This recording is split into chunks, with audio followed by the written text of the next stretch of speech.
Thaifatul Adibah. Sebelum memulai pembelajaran, mari kita membaca basmalah terlebih dahulu. Bismillahirrohmanirrohim. Gimana kabar kalian?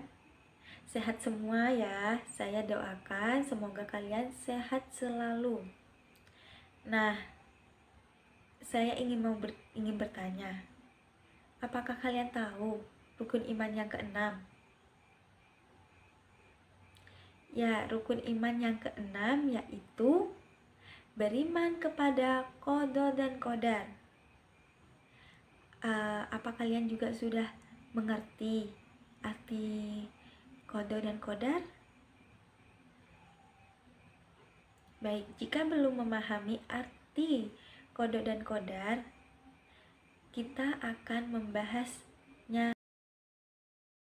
Baik, jika kalian belum mengerti arti beriman kepada qada dan qadar, kita akan mempelajarinya. Sebelumnya, saya akan membacakan tujuan pembelajaran terlebih dahulu.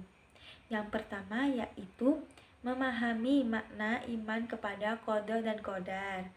Yang kedua, memahami hikmah beriman kepada qada dan qadar. Oke, selanjutnya saya akan menjelaskan pengertian qada dan qadar. Qada secara bahasa memiliki beberapa pengertian, yaitu hukum, keputusan, ketetapan, dan kehendak.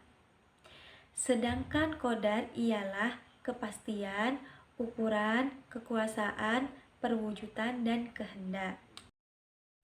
Secara istilah, qada adalah ketetapan Allah terhadap segala sesuatu sejak zaman azali.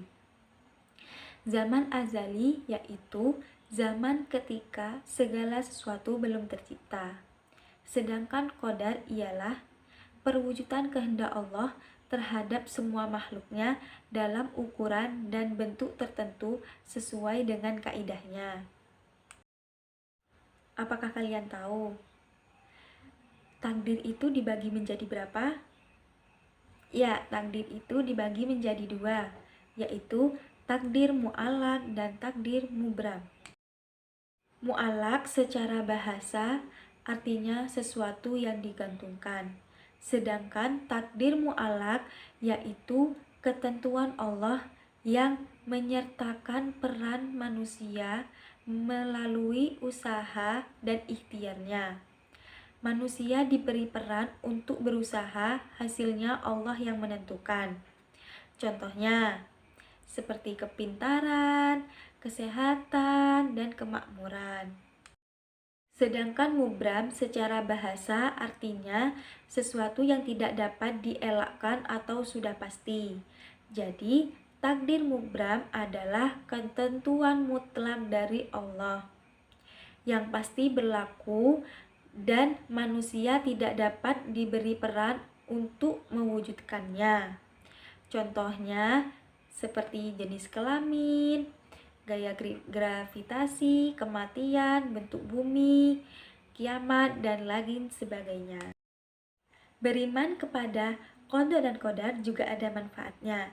Seseorang yang beriman kepada qada dan qadar akan memperoleh banyak manfaat.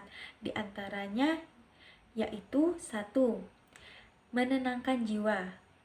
Seseorang yang beriman kepada qada dan qadar akan mendapatkan ketenangan jiwa. Hal ini dikarenakan ia merasa senang dan menerima dengan ikhlas atas semua ketentuan Allah. Tidak ada kekhawatiran dalam jiwa, karena ia meyakini bahwa Allah senantiasa menghendaki kebaikan pada diri hambanya. Yang kedua yaitu senantiasa bersikap sabar dan syukur. Apabila mendapat nikmat, ia akan bersyukur kepada Allah.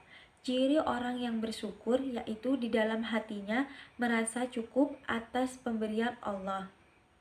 Kemudian rasa syukur tersebut diwujudkan secara lisan dan perbuatan.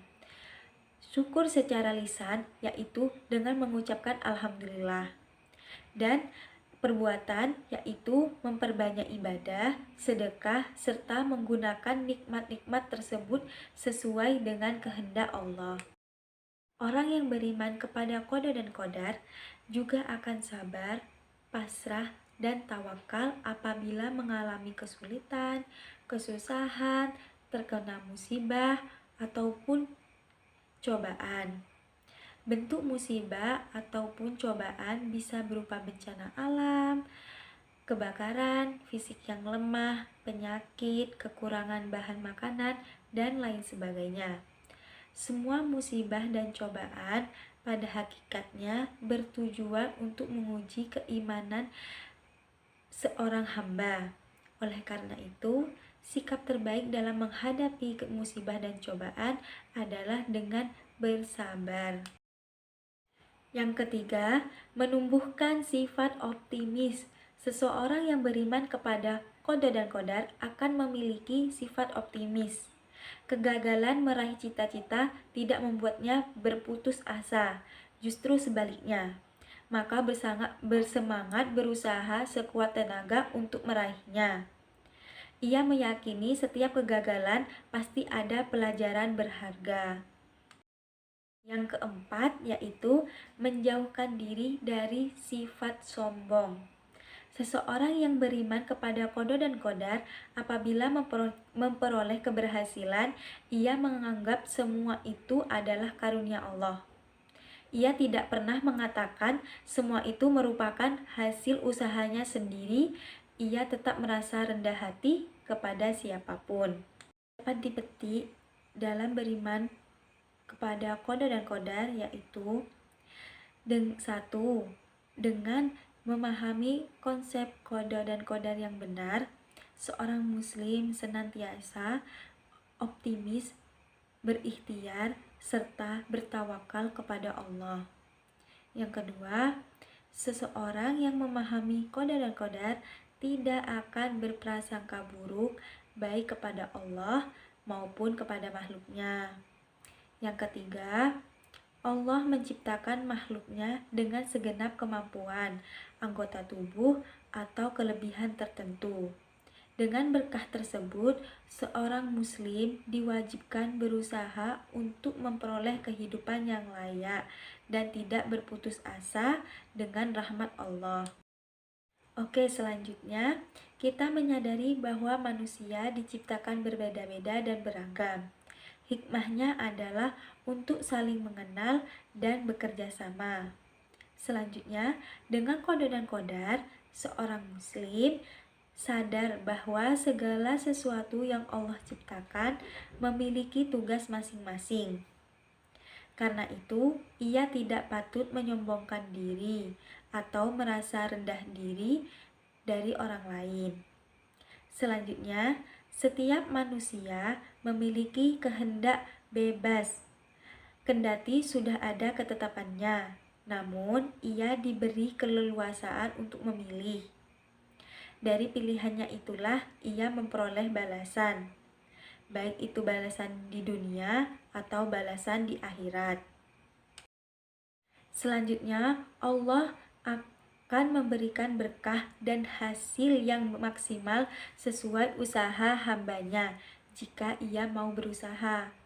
Selanjutnya, mampu membedakan antara jalan yang baik dan yang buruk, karena masing-masing memiliki akibat atau konsekuensinya. Yang terakhir, tidak ada sesuatu yang sia-sia yang diciptakan oleh Allah. Dengan segala kemampuan yang sudah diberikan, manusia sepatutnya memanfaatkan. Cukup sekian penjelasan dari saya tentang beriman kepada qada dan qadar. Semoga kalian semua bisa memahami penjelasan dari saya. Jangan lupa jaga kesehatan, mematuhi protokol kesehatan. Dan saya akhiri pembelajaran ini. Wassalamualaikum warahmatullahi wabarakatuh.